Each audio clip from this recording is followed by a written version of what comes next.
News కి స్వాగతం. ముందుగా ముఖ్యాంశాలు. ప్రత్యక్ష ప్రసారం తెలంగాణ భవన్లో బీఆర్ఎస్ నేతలు మాట్లాడుతున్నారు.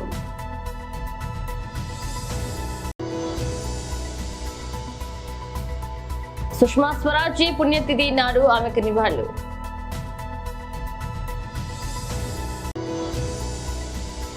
నూతన మరియు పునరుత్పాదక ఇంధన మంత్రిత్వ శాఖ పనితీరుపై సంగీత యాదవ్ చర్చ.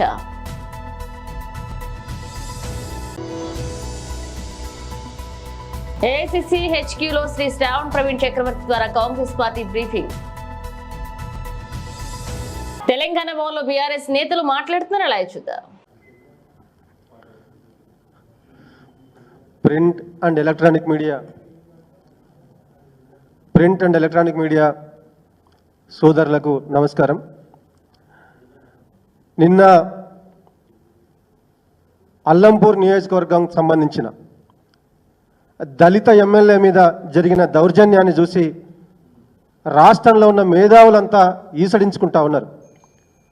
ఒకవైపు రాజ్యాంగం బుక్కు చేతిలో పట్టుకొని తిరుగుతూ, అంబేద్కర్ రాసిన రాజ్యాంగాన్ని కాపాడతామని చెప్పి ప్రగల్భాలు పలుకుతూ గొప్పలు చెప్పుకుంటున్న రేవంత్ రెడ్డి సర్కార్, మరొక వైపు దళిత శాసనసభ్యుడి హక్కులను కాలరాసే విధంగా దళిత శాసనసభ్యుడి మీద దౌర్జన్యానికి దిగడం చాలా దారుణం, హేయమైన చర్య.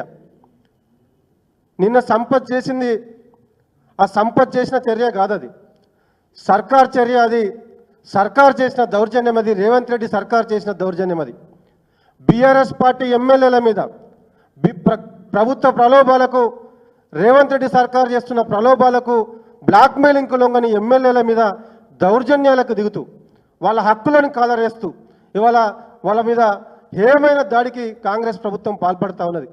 నిన్న తుమ్మిళ్ళ లిఫ్ట్ మోటార్లను ఆన్ చేయడానికి విజయుడు వెళ్తే ఏ ప్రోటోకాల్ లేని, ఏ అర్హత లేని సంపత్ కోసం ఎమ్మెల్యేని అడ్డుకోవడం, ఎమ్మెల్యేను అరెస్ట్ చేయడం, 7 గంటల పాటు పోలీస్ వ్యాన్లో నిర్బంధించడం, అనేక రకాలుగా శాసనసభ్యుడైన విజయ్ని అవమానించడం ఎంత దుర్మార్గమైన చర్యనో ఈ రాష్ట్రంలో ఉన్న మేధావులంతా గమనించాలని దయచేసి విజ్ఞప్తి చేస్తూ ఉన్నా. ఎవరుగా నిర్మించారు తుమ్మిళ్ళ? ఆనాడు ఆర్డిఎస్ను, రాజోలిబండ డైవర్షన్ స్కీమ్ను రాయలసీమ డైవర్షన్ స్కీమ్గా మార్చి నడిగడ్డను వలసబాట పట్టించారు కదా. ఆనాటి కాంగ్రెస్ పాలకులు 7 దశాబ్దాల పాటు నడిగడ్డను వలవల ఏడ్చేలా చేసిండ్రు కదా. నడిగడ్డను మీరు వలసబాట పట్టిస్తే కేసీఆర్ ప్రభుత్వం నడిగడ్డలో వ్యవసాయాన్ని పరుగులు పెట్టించింది.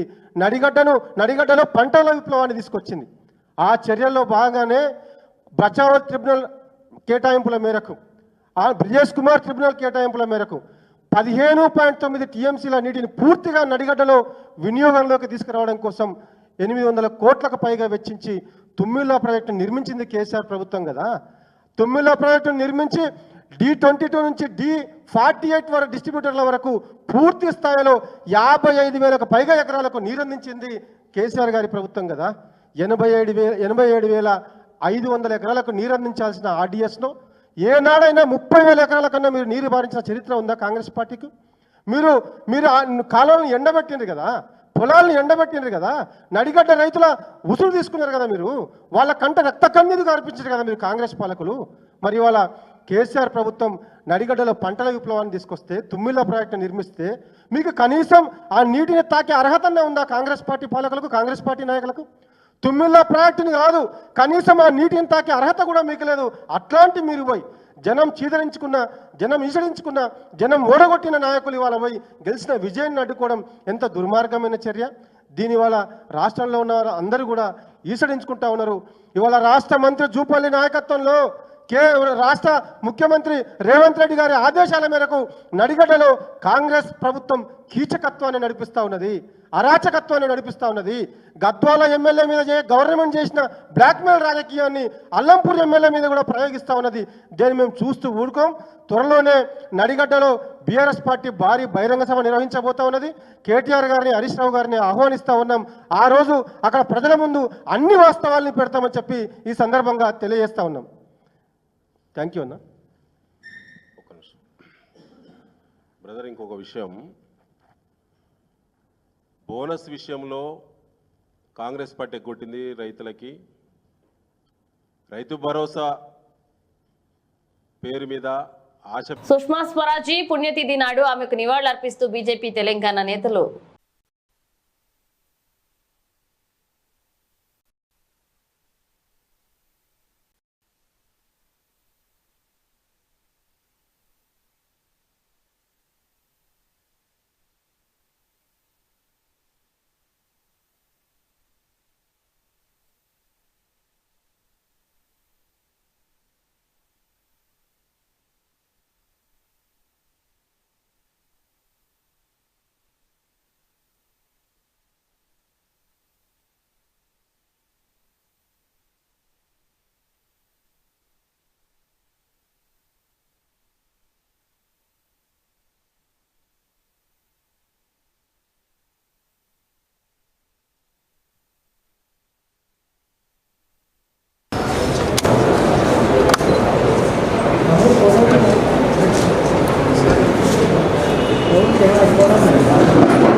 మిత్రులందరికీ నమస్కారం.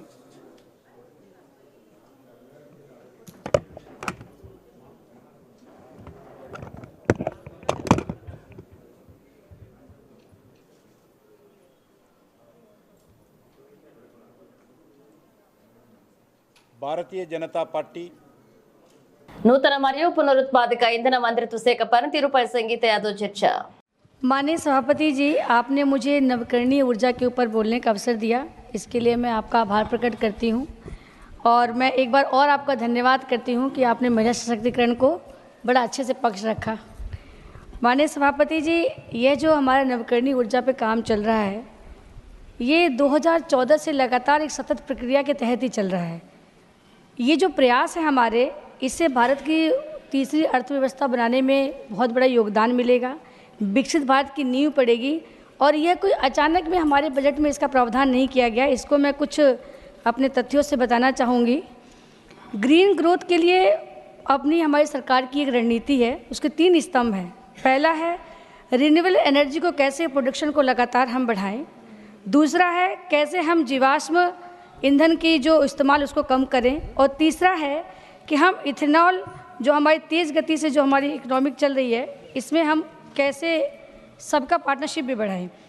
इसी के तहत हमारी इथेनॉल ब्लेंडिंग हो, पीएम कुसुम योजना हो, सोलर मैन्युफैक्चरिंग के लिए इंसेंटिव देना हो, रूफ टॉप सोलर स्कीम हो, कोल गैसिफिकेशन हो, बैटरी स्टोरेज हो, किसान पीएम प्रणाम योजना हो, गाँव के लिए गोवर्धन योजना हो, शहरों के लिए व्हीकल स्क्रैपिंग योजना, ये सब उसी का पार्ट है। माननीय सभापति जी, आज 2014 से रिन्यूएबल एनर्जी के लिए भारत सरकार ने जो भी लक्ष्य रखा है उसको समय से पूरा किया है। पेट्रोल में 10% इथेनॉल ब्लेंडिंग के लक्ष्य को रखा गया था, वो 5 महीना पहले ही पूरा कर लिया गया। 20% इथेनॉल ब्लेंडिंग के लक्ष्य को भी भारत ने 2030 से कम करके 2025-26 तक ही पूरा करने का समय रखा है। माननीय सभापति जी, इसमें कुछ रचनात्मक सुधार भी किए गए हैं।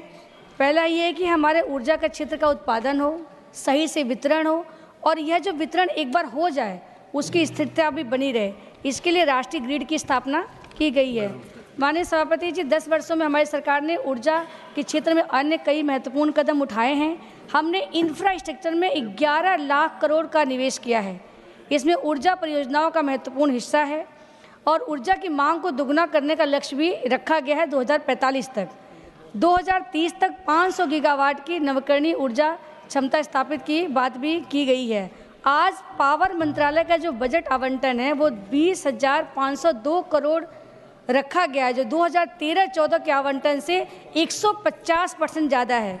माननीय सभापति जी, आज ऊर्जा के क्षेत्र में हम केवल नवीकरणीय ऊर्जा के साथ रोजगार पे भी काम कर रहे हैं।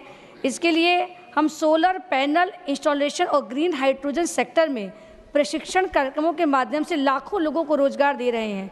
हरित हाइड्रोजन सेक्टर के लिए कुशल कार्यबल तैयार करने के लिए 6 वर्षों में 6 लाख लोगों को प्रशिक्षित करने का लक्ष्य रखा गया है। सोलर पैनल इंस्टॉलेशन और प्रबंधन के लिए टेक्निकल क्षेत्र से जुड़े लोगों को भी 1 लाख लोगों को ट्रेनिंग देने की योजना बनाई गई है। सूर्यघर मुफ्त बिजली योजना का प्रावधान भी किया गया है, जिसके अंतर्गत 1 करोड़ घरों में सोलर पैनल लगाए जाएंगे। माननीय सभापति जी, हमारे प्रधानमंत्री जी बहुत विजनरी तरीके से काम कर रहे हैं। हमारे अन्नदाता कैसे ऊर्जा दाता बने, इस पर प्रयास चल रहा है। कुसुम योजना उसका बहुत बड़ा उदाहरण है, जिसके 3 कंपोनेंट हैं, कुसुम ए, कुसुम बी और कुसुम सी। कुसुम ए में हम बंजर ज़मीन में बिजली का उत्पादन करेंगे सोलर पैनल के माध्यम से। कुसुम बी में अपने खेत में आप सोलर पैनल लगा के बिजली का उत्पादन करें, और कुसुम सी में सोलर पैनल लगाकर कृषि सिंचाई की व्यवस्था की गई है। माननीय सभापति जी, गोवर्धन योजना के बारे में बात करें तो ग्रामीण क्षेत्र में कैसे नवीकरणीय ऊर्जा पर काम किया जाए, इसके लिए काम हो रहा है। इस बजट में सरकार ने गोवर्धन योजना के तहत 500 नए प्लांट लगाने की घोषणा की। ఏఐసీసీ హెచ్క్యూలో శ్రీ ప్రవీణ్ కుమార్ చక్రవర్తి ద్వారా కాంగ్రెస్ పార్టీ బ్రీఫింగ్ మీటింగ్ జరుగుతుంది. లైవ్ చూద్దాం. Yeah. Good morning. First, we will play a video. After that, I will give my comments after you watch the video. So, can we play the video?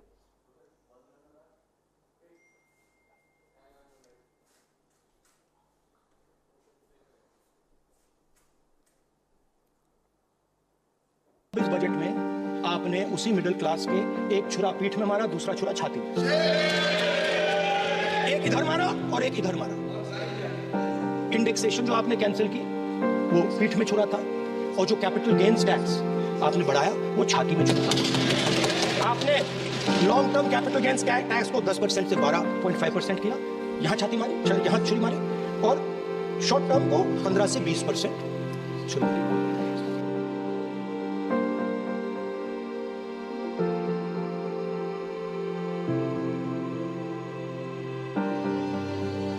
Budget 2024 has removed this indexation.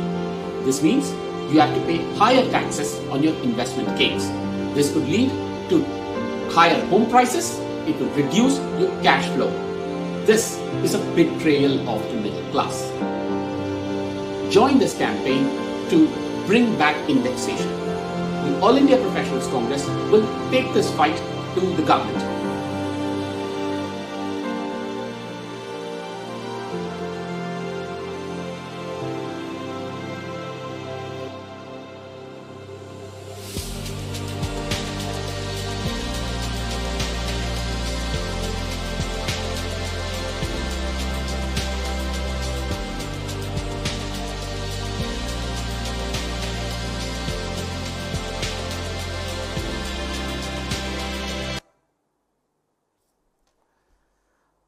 On 23rd July, the Finance Minister, Ms. Nirmala Sitharaman, presented the government's budget in Parliament.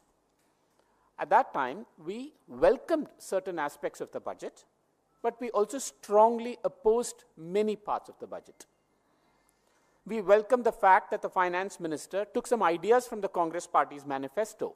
You may remember, such as the employment-linked incentive scheme, the apprenticeship scheme, and removing angel tax.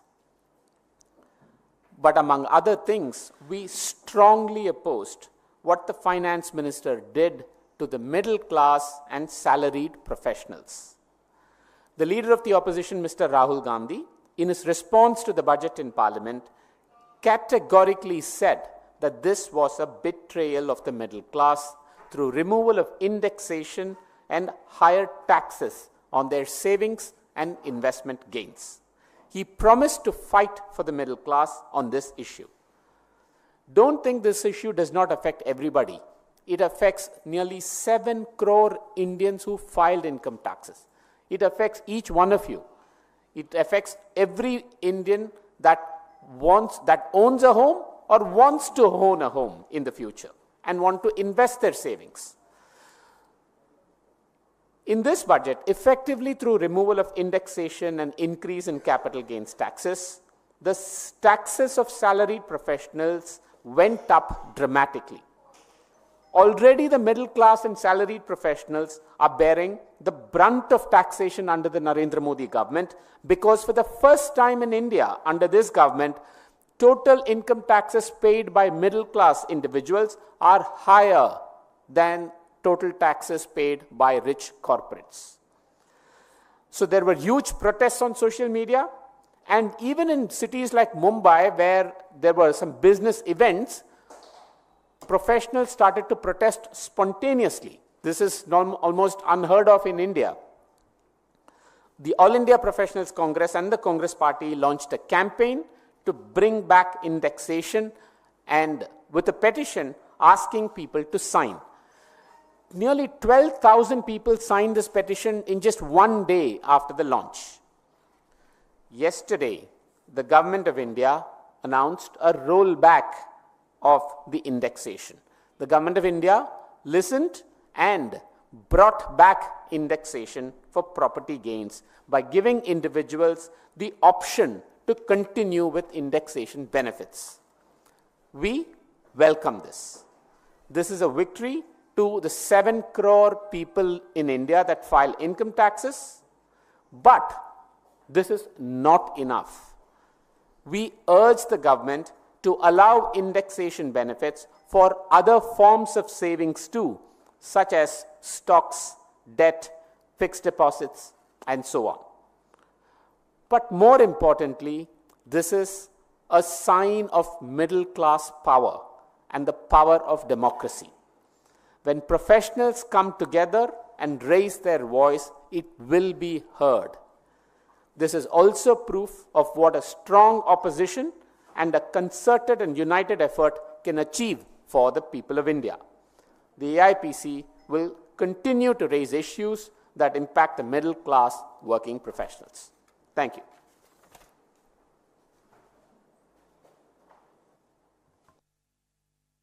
జిల్లాలోని ప్రభుత్వ ఆసుపత్రులలో జరుగుతున్న ప్రసవాల సంఖ్యను పెంచాలని, ప్రభుత్వ ఆసుపత్రులలోని అత్యధికంగా ప్రతి వార్డులు జరిగేలాగా చూడాలని కుటుంబ ఆరోగ్య సంక్షేమ శాఖ సంచాలకులు ఆర్వి కర్ణన్ అన్నారు.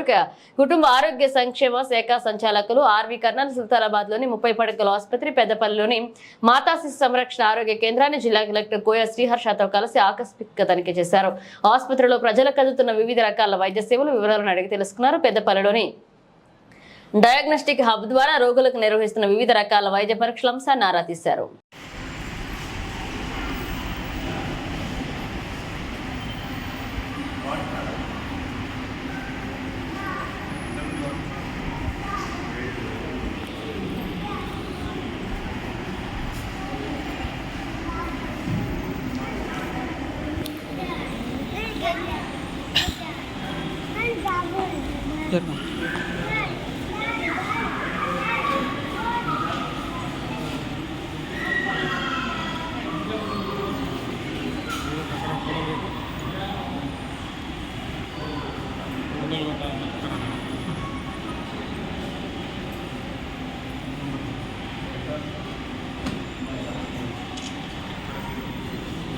తూర్పు గోదావరి జిల్లా గోకవరం ప్రభుత్వ జూనియర్ కాలేజీలో జగ్గంపేట నియోజకవర్గ ఎమ్మెల్యే జ్యోతుల నెహ్రూ సుమారు 400 మంది విద్యార్థులకు టెక్స్ట్ బుక్స్ నోట్ బుక్స్ అందజేశారు. ఈ సందర్భంగా ఎమ్మెల్యే మాట్లాడుతూ తాను చదువుకు ఎక్కువగా ప్రాధాన్యత ఇస్తారని తెలిపారు. ఇక చదువుకుంటే మంచి భవిష్యత్తు ఉంటుందని, మన కాళ్లపై మనం నిలబడవచ్చని విద్యార్థులకు ఎంతో చక్కగా తెలిపారు. కాలేజీ ఉపాధ్యాయులకు విద్యార్థులకు మంచి విద్యను అందించాలని సూచించారు.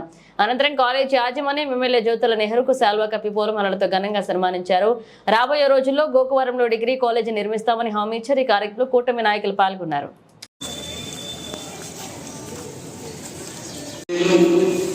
జగ్గంపేట నియోజకవర్గ శాసనసభ్యులు శ్రీ జ్యోతుల నెహ్రూ గారిని వేదిక రావాల్సిందిగా కోరుతున్నాం. మంగళ రామ గారిని వేదిక రావాల్సిందిగా కోరుతున్నాం. కార్యదర్శి ప్రిన్సిపల్ గారిని వేదిక రావాల్సిందిగా కోరుతున్నాం. విద్యార్థిని విద్యార్థులారా, మీ అందరికీ నా ఆశీస్సులు. ఉపాధ్యాయులు లెక్చరర్స్ ఎవరైతే ఉన్నారో వారందరికీ కూడా పేరు పేరున ప్రత్యేక ధన్యవాదాలు. ముఖ్యంగా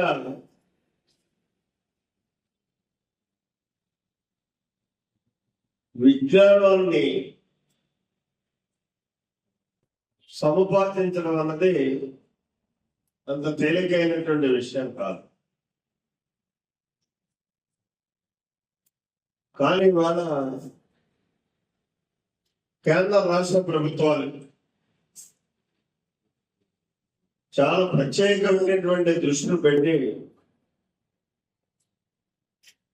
విద్యార్థులు అయితే ఇక్కడ 2 రకాలు ఉంటాయి ప్రభుత్వాల యొక్క విధానాలు. ఒకటి ప్రచారం కోసం, 2 విద్యని అతి చేరువకి ప్రతి సామాన్యుడికి తీసుకురావడం కోసం. ఇవాళ ఎన్డీఏ ప్రభుత్వం కేంద్ర రాష్ట్ర ప్రభుత్వాల్లో ఒకటే నిర్ణయం తీసుకుంది. సామాన్యులు ప్రతి ఒక్కరికి అందివ్వడం ఒకటైతే, 2వది ప్రతి అంశంలోని కూడా విద్య మీదే కేంద్రీకృతం అవ్వాలి విద్యార్థి అనేవాడు. సో మానవుడే సహజంగా నిరంతర విద్యార్థి. అంత కేంద్రీకృతం కాగలిగిన రోజునే మీరు ఉన్నత విద్యని అభ్యసించడానికి అవకాశం ఉంటుంది. రాజకీయ నాయకులు అసలు రాకూడదు.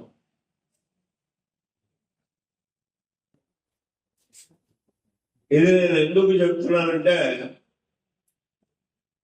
గత ప్రభుత్వానికి ఈ ప్రభుత్వానికి విద్య మీద ఉన్నటువంటి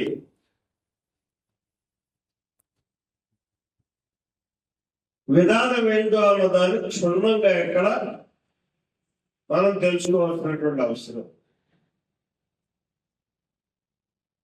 ఒక బుక్ టెంపుల్ లేదా టెక్స్ట్ బుక్ అలా 5 సంవత్సరాల్లో 20 లక్షల రూపాయలు ఖర్చు అవుతుంది. రేపు నువ్వు కంపెనీ సెకండ్ ఇయర్ అయిపోతే మీ నాన్న దగ్గరికి వెళ్తావు, నాకు ఆదిత్యాలు సీట్ కావాలంటావు, అవునా? ఇంత ఖరీదైపోయినటువంటి చదువులు. బులెటిన్ ముగించే ముందు హెడ్లైన్స్ మరోసారి. ప్రత్యక్ష ప్రసారం తెలంగాణ భవన్లో బీఆర్ఎస్ నేతలు మాట్లాడుతున్నారు.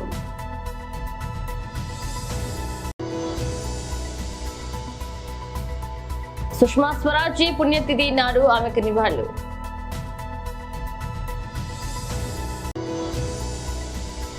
నూతన మరియు పునరుత్పాదక ఇంధన మంత్రిత్వ శాఖ పనితీరుపై సంగీత యాదవ్ చర్చ.